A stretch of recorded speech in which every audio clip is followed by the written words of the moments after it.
It is time, my friends, for some recommendations for the September prompt in my Reading the Classics challenge. September, here we are. Here we are.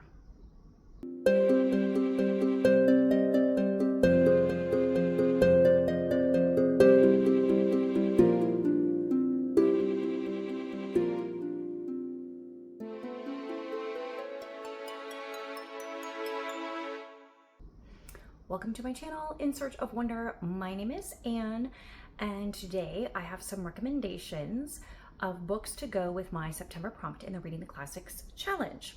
The prompt comes from the phrase, all men created equal, and the actual challenge is to read a book by a female author. The next level challenge is to read a book by an American female author. Of course, under the umbrella of classics, which for the purposes of this reading challenge, I have defined as anything published prior to 1976. So I have a handful of recommendations. I was trying to think of books that were not your standard run-of-the-mill fare, a little bit outside the ordinary. For people who have been reading classics for many years, there probably is nothing new or outstanding here, but if you've only read classics, the basic classics in the past, the ones everybody knows about, then some of these titles might be new for you. And also I have one or two options that are really, they're not part of the classic canon of books, they're not on the list of great books you need to read before you die, but they are authors who published prior to 1976, whose books are still available that you can find. And in that sense, they are classic works, maybe more vintage than classic. I don't know really what you call those books, that they're not like they're not like literary fiction, but there's genre fiction from older eras. They're still kind of classics, but they're classic genre fiction. I don't know how those are classified, but anyways, I have a couple suggestions if you want something lighter and not so heavy, shorter, etc. So to begin with, now we all know Louisa May Alcott, famous American female author from the 19th century. Most of us have read Little Women, or if we haven't read the book, we've at least seen one of the million adaptations that are out there, and we're familiar with the story at least. Most of us have read the story. A lot of us loved it. It's a very influential book in the history of America and American culture. So of course, it goes without saying that's a recommendation, but you've already heard of that one. Doesn't make sense to mention that in a recommendations video, except to say, yeah, it's an awesome book. If you haven't read it yet, what are you waiting for? Pick it up and read it in September. But I have another suggestion by Louisa May Alcott that is completely different, like as different as you can get. And that is A Long Fatal Love Chase. Yes, by Louisa May Alcott. Now, she originally published this under one of her pen names, A.M. Barnard, I think, is the name that she published under, because Louisa May Alcott was her name for her fiction, her children's fiction books that really had a strong moral message to them, books that were more about family and young people and education and growth and maturity and all of that stuff. Her other stories that she wrote that she got more money from were really just fun stories for her to write from her imagination, the kind of stories that Jo liked to write, that Professor Bear kind of talked her out of. Like that was her bread and butter. She made money from them and she enjoyed writing them. So this is one of those, A Long Fatal Love Chase. Now, it's not anything to sneeze at. I mean, it's not like, I guess there's a reason it's not like a great literary classic, but it's not a dumb book either. I personally found it to be a good read. I enjoyed it. Let me tell you a little bit about what it's at. It's basically, it's like a Faustian type story, selling a soul to the devil kind of idea. And so she's playing with that. Let me read the blurb. I'd gladly sell my soul to Satan for a year of freedom, cries impetuous Rosamund Vivian to her callous grandfather. Then one stormy night, a brooding stranger appears in her remote island home, ready to take Rosamund at her word. Spellbound by the mysterious Philip Tempest, Rosamund is seduced with promises of love and freedom, then spirited away on Tempest's sumptuous yacht. But she soon finds herself trapped in a web of intrigue, cruelty, and deceit. Desperate to escape, she flees to Italy, France, and Germany, from Parisian garret to mental asylum, from convent to chateau, as Tempest stalks every step of the fiery beauty who has become his obsession. So, that's the storyline. It is quite a ride, but it's not nearly as sensational as all that sounds, because it's written in 19th century verbiage, in 19th century style, and it's not really all that scandalous to our modern eyes and minds, but it is a very interesting read. I enjoyed it. I've only read it once, and that's been a few years, so I don't remember a lot about it, but I did enjoy it. And it has a strong gothic feel. Think like if you read anything by Anne Radcliffe, kind of a very similar feel to that, but fast forward about 100 years in time and the differences that would create. But very, very similar in idea to that sort of book. So that's one recommendation. And then I have Their Eyes Were Watching God by Zora Neale Hurston, and I really love this beautiful cover. So gorgeous. I have to admit that this story is not one where I loved the characters. So if loving the characters is really important to you in your story, then it may not be for you, but I absolutely loved the writing. And I could see what Zora Neale Hurston was doing with this story. I could see and I could understand that.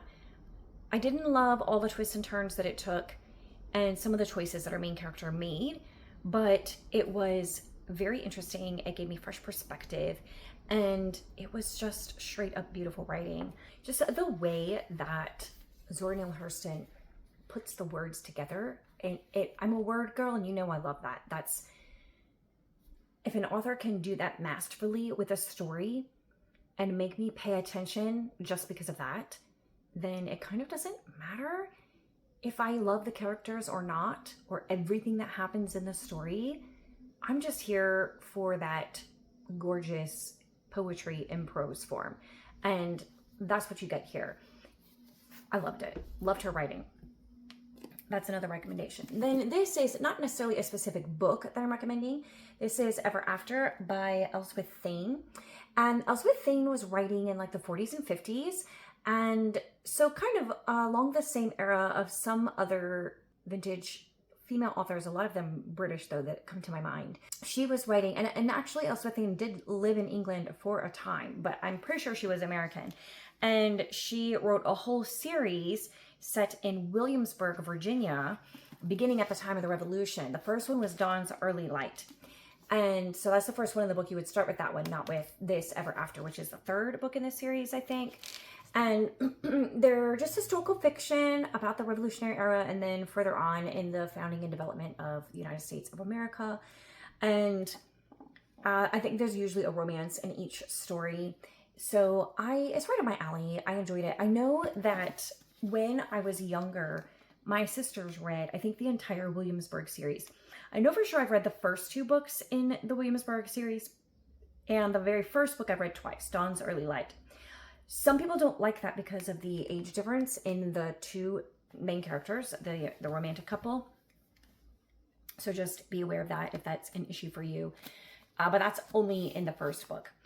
Anyway, so I would love to actually finish the whole series again, like read the whole thing. If I didn't originally, like I know for sure I read the first two, but I'd like to read all of them again and get a fresh perspective on them. Nowadays, would I enjoy them as much as I did when I was like a teenager 20, 30 years ago? I don't know. I have no idea. But I did enjoy the one, Dawn's Early Light, when I reread it most recently, but still has probably been 5 to 10 years ago. I did enjoy that. I thought it was great writing. It really got sucked into the story and the characters. I loved the colonial setting, the Williamsburg setting. Williamsburg is one of my favorite places. So part of it's that. I love that setting. And she talks about the buildings and the places in Williamsburg that you can still go to today and sit in those buildings and imagine, you know, Thomas Jefferson, Patrick Henry being there. And she includes all of those characters in her, all those real people in her stories. So it's an interesting, fun take. So particularly in this 250th anniversary year, it would be a great suggestion for September. So Elswyth Thane is her name. She's also written standalone novels set in America and England. I think all historical fiction. And then a couple nonfiction books, which is interesting, and a couple of plays. So then I do have a couple books to mention that I don't actually own, personally, at the moment at least. One I read earlier this year, The Coquette by Webster, I believe is the author's name. And that was one of the first American novels ever published. So that's interesting in and of itself. It was also based on a true story. It was written by, I think, the cousin of the woman in the story. And it's examining what happens when a woman gets compromised, either through choices that she makes or being forced upon her. And yeah, the results of that. And it kind of works through some questions of who is at fault, who's to blame, and which is kind of an age-old question, right? And the answer is often a little murky, to be honest. So in this situation, a young woman, well, she is a young woman, but in real life, she was in, I think, her early 30s. And in the story, I think that they stuck with that timeline. So not like a, 20-something debutante sort of situation. But she was engaged to someone, but he died. And so after that, and she had like become engaged to this person basically to please her parents. And so after that, she kind of like threw off the yoke of oppression, so to speak, and was like, I'm going to marry who I want, or not marry, or just hang out with guys or whatever. And so she fell in love with this guy who was not really appropriate for, he just wasn't a good guy. And she was warned about him, but she didn't stay away from him. But he took advantage of her situation, and he deceived her, or at least so it seems from the eventual fallout of events, and left her alone and pregnant in an inn in like Massachusetts and suffering from tuberculosis. So eventually she passed away, as did the baby. And so it was a tragic story all around. And it's written in, the book that tells the story is written in epistolary format. And it's written with one version of the events. The fact of the matter is, not everybody knows exactly what happened or what went down or what exactly put her in this situation, how she ended up in the situation where she ended up. But this is one take on it. And I found it to be an easy read. It was very approachable reading for an 18th century book. And the epistolary format was a little bit awkward in some places, but overall, it told the story well. So I enjoyed that, and I do recommend it if you like epistolary books, if you like kind of obscure classics. It's kind of interesting just for that sake alone, for its position in the history of American classic literature and epistolary novels, and the topic of the story being a true story. Anyway, I personally found it very interesting. So if that sort of thing interests you, you would like that one as well. Okay, and finally, the last one I want to mention is 84 Charing Cross Road by Helene Hanff. And this one was written shortly after a little bit after World War II, or maybe like in the 50s. And it was written by an American woman who lived in New York City and was like a screenwriter and an author. And she was corresponding with a bookstore in London, and it's their correspondence. And it was just so interesting, their friendship that develops, the wit that the correspondents were writing with, and the relationship that develops. And it's interesting from a reader perspective because, they're talking about the books that she's ordering and reading. And it's also interesting to get the perspective of post-war London and the deprivations that the people of London had to deal with as far as food still being rationed, certain things still being rationed. And when Helene Hanff discovers this, she's able to assist them with some things, and that kind of builds a bridge between them and forms like a lasting friendship between her and the people who run the bookshop.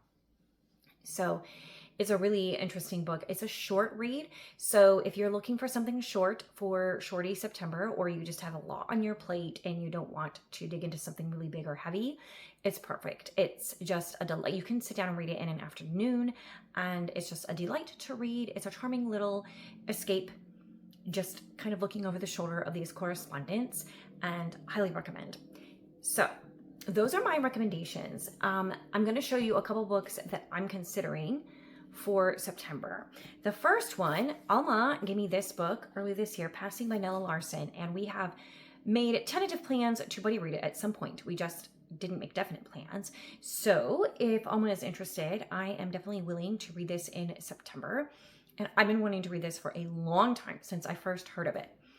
The blurb says, Nella Larsen's second novel, Passing, first published in 1929, is a fascinating exploration of race and identity set amidst the blossoming Harlem Renaissance.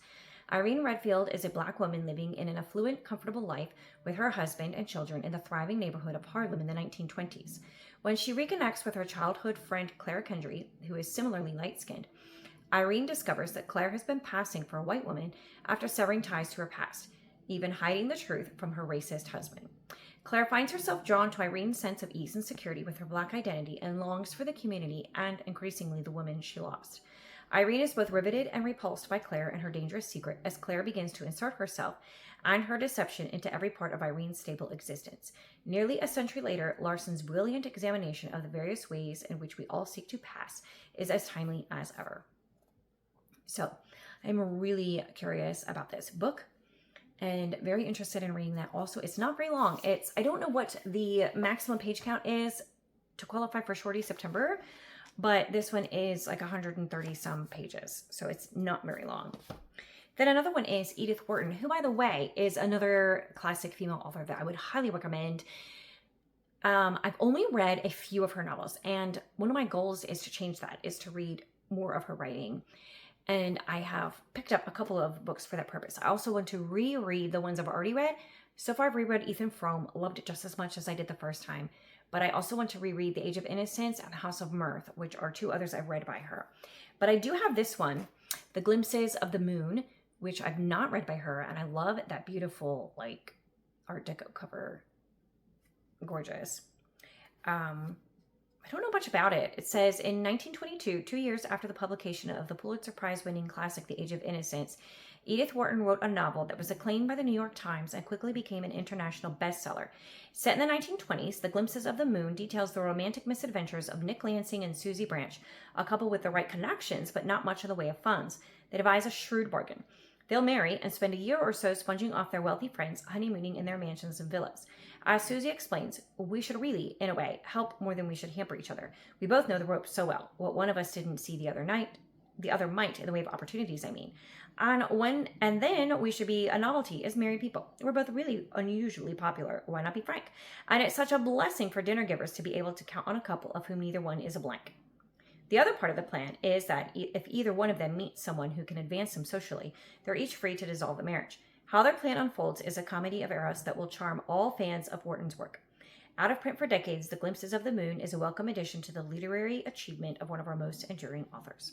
So, most of Edith Wharton's books have a little bit of a bleakness to them. I don't know about this one. I don't know if that's true, but that's one reason why I haven't picked up any others of hers more recently. It just, you gotta be prepared for it. Gotta be mentally in the right mood for that. And I'm not always. So, however, I do want to read that one, or The Age of Innocence, or The House of Mirth. Any of them I would be happy to read to fit this challenge. So, all of those options on the table. Plus, Willa Cather is also another option that is on the table for me. I wanted to read one of her books in August. We're sitting in the middle of August right now, and I don't know if I'm going to get to that. So, might bump that forward to September. So those are my recommendations, and also the ones that I'm looking at possibly reading. Let me know in the comments if you have any other suggestions for other viewers of classics by American female authors that you really love, that you would highly recommend. And I will see you next time. Bye.